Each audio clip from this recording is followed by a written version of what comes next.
Okay, so we have here, I just asked the class, what is consciousness? And the first day of class, before we studied anything, and we have here awareness and alert. Now, I think it's also very interesting. Some of you said life, some of you said interesting things like remorse and regret, which is also really kind of very interesting.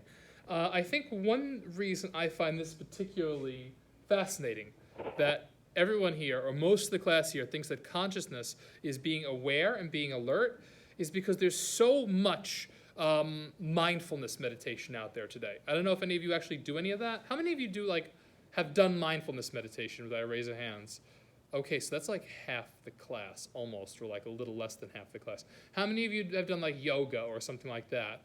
So with like mindfulness, meditation, yoga, or any kind of relaxation training, all of that combined, how many of you have done one of those things? Raise your hand. Okay, the majority of the class. Okay, very good. So we're living in an interesting time. When I was going to school, I was really kind of into I was into talking about being into meditation. I wasn't actually into meditating. I like to pretend that I did it more than I did. That's how you do, you know? You just say you meditate. I just meditated. You don't actually have to do it. Nobody will know.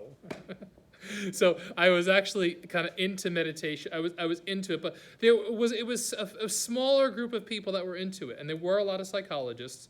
Of course, this has been going on since the 1800s. There have been people into meditation and yoga and mindfulness and whatnot. The problem is that it wasn't very big. Today, most of you are younger, about 10 years or so younger than I am, or maybe a little more than 15 years younger. So, but you're all exposed to this. So I think it's interesting that the times we're living in informs the way we think about consciousness. The times we're living in informs the way we think about consciousness. I was actually thinking, while you were all saying awareness and stuff like that, I was thinking, if this were a class in the 1950s, let's say, or 60s, in New York, maybe at CUNY, maybe at City College, what would that class look like?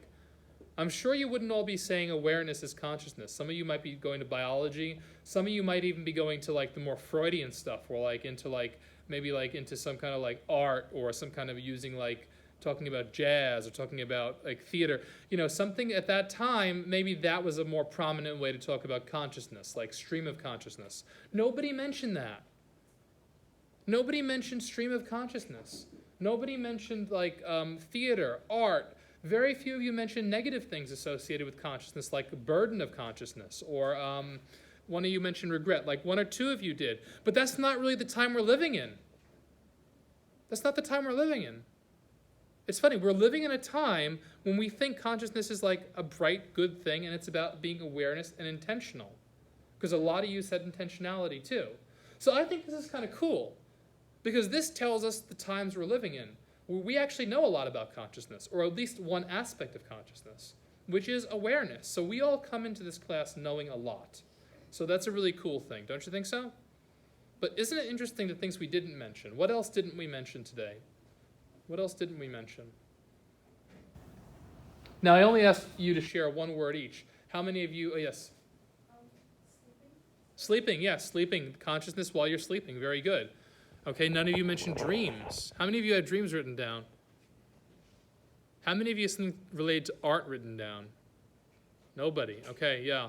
Again, that's not a negative reflection on anybody. I probably wouldn't have written it either. But I remember just looking at, recently I was watching some documentaries about the 30s, the 40s, the 50s, and how they thought about life, how they thought about consciousness, actually. And it was a time when things were darker. There wasn't really this introduction to meditation, awareness, mindfulness practices. It wasn't a part of the mainstream society. Today it is. Just by a show of hands, how many of you learned like mindfulness practices in school, while you were in school? Okay, one of you did. Okay, because I know like in Atlanta they do these like mindfulness-based awareness trainings in the school system down there. They have, with Emory University does that. How many of you have done like the mindfulness training here at the university, the stuff that we do here, the research that we do? Okay, that's still fascinating. Wow, very cool.